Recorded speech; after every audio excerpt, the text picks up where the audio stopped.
Aloha, it's Phil Lambert here. Look, I've got a great deal for you. Not only are you going to get a great consultant who's got a lot of experience, but you're going to get someone who's going to be part of the team, who's a hard worker, who can muck in with the team, who can get on with people, who can build long-term relationships in terms of not only people within your organisation, but also with your clients as well.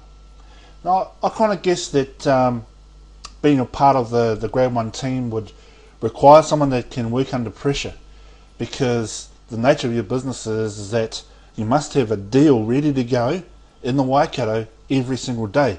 So I'm kind of guessing that the preferable thing for any sales consultant to do is to have their calendar booked out at least 2 to 3 weeks out. Now, my experience with my previous experience with television has given me that I suppose that exposure to what it's like to work under a lot of pressure. Now, what you're looking at the moment is me sitting in my former office here in Hamilton. Now, I was autonomous. I was an autonomous consultant working for TV Central, which is a regional TV station, and we had a TV program that we needed to sell every single week, and we needed to fill the spots in. It needed to pay for itself, needed to pay for its production team, pay for the airtime, and all that sort of carry on. So there's a lot of pressure put on myself to be able to fill that in with clients. What I learnt is that I became really, really efficient at it, and I found that just being in my office and jumping on the phone and making cold calls was the quickest and most efficient way of selling that program out. Now, I had a companion who was in the Rotorua office, and he used to jump in his car and he used to travel all over Rotorua and travel all over Tauranga, or travel to Tauranga, to sell not only this TV program but also to sell advertising and sponsorship. Well, he clocked up 8,000 Ks within a 6-month period, and his sales were less than mine. And I kept telling him, I said, mate, there's a more efficient way to go about this. Now, as you can imagine, being in that type of business, that I needed to generate leads. Well, over the period of time when I worked for them, I generated a whole lot of leads. I mean, here's just an example of some of the business cards I got and collected. And I collected cards from, let's have a look here. The Warninga, Classic Cover, which is an insurance company, Scorch Designs, which is a graphic design company, a beauty therapist, Business Edge, CompuHub, software company, Casio Sparta, you name it, the whole lot. And that's just only a little bit of the leads I have. In fact, when you're looking at this photo, if you look to the left there, we've got a stack of newspapers. But what you didn't see, behind the person that was taking the photo, there's a whole heap of newspapers, magazines, and you can see some phone books there on the bottom.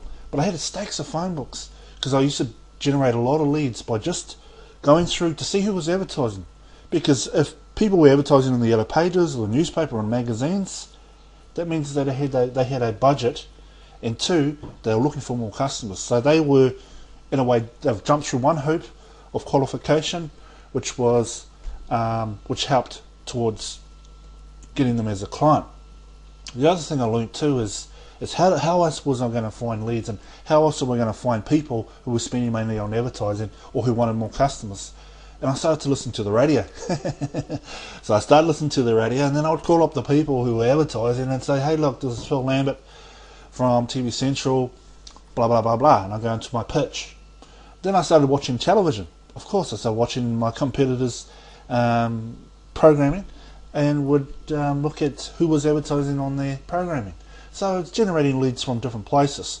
So I built up relationships with the likes of Mike Boyle of the base out in Hamilton, Hamilton Central, Opportunity Hamilton, you name it. I had made hundreds and hundreds of contacts throughout my years in business to business, and I really, really love it. I really love going out there and looking for that sale. Now, not everyone's going to be your customer, and I get that, because my wife and I, we purchase from Grab One. You want to get those customers, obviously, that or those businesses on board that you know are going to be a proven winner. Not for just themselves, but for Grab One as well. You know that you're going to sell a lot of deals. So not every company or business is going to be suitable for Grab One. The other thing I had to do too is when I went out and spoke to businesses, I had to speak their language. And their language was, I'm spending all this money on advertising and I'm not getting a return on investment. And I have a small budget, but I need to keep my employees in work. That's a really big one for business owners, is to make sure that they've got plenty of work in the pipeline to be able to, continue to hire their staff, but also to pay their bills. And at the end of it, if they've got something left over, then that's great, that's a bonus. So I had to show them how they were going to save money, where they were going to save money, and how it was going to fit for them long term.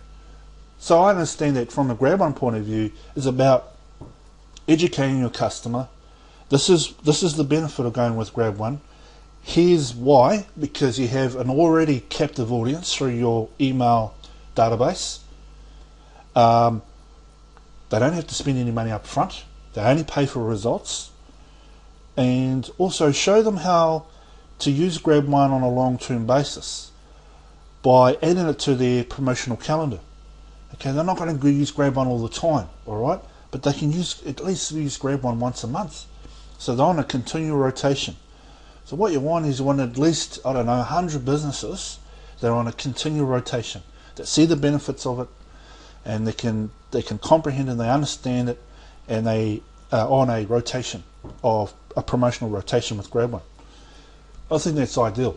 The other thing too is I'm only guessing here because they have a very strong marketing background, and what I do is I look at what companies doing and I back engineer what they're doing and try and understand how to apply the same principles in perhaps my own business or with the businesses I work for.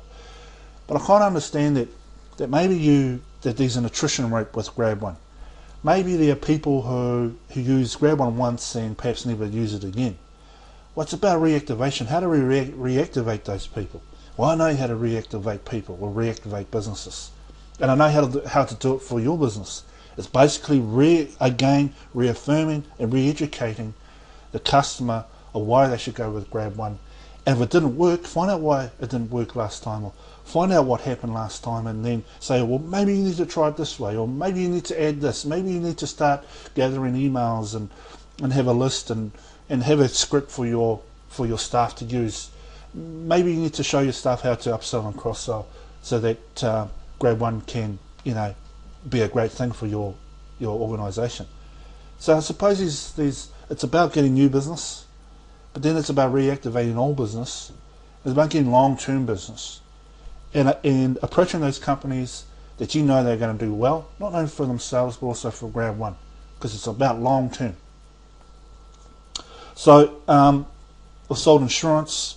I've done door-to-door knocking. I've done plenty of cold calling, telemarketing. I have a very strong marketing background. I've built websites for different companies. I've implemented marketing strategies, direct mail, Google AdWords, Facebook advertising, and that sort of thing. So I've dabbled in a lot. Now, I'm no longer working for TV Central, and you're probably wondering, well, if you're so good, why aren't you working with these guys? Look, that program that I spoke about that we had to fill up with businesses every week, I was able to help the company grow that by 100%. Now, what happened was that the contract changed. It changed to where I had to pay for my office lease, I had to pay for my telephones, my internet, my car lease, and the gas. And I just couldn't run my I couldn't run my job like that anymore. It was just too expensive. It wasn't worthwhile. So I had to end that relationship. But I've done bits and pieces since then, and I love to be busy. I hate not being busy, and I love the pressure of getting new business. I thrive on that.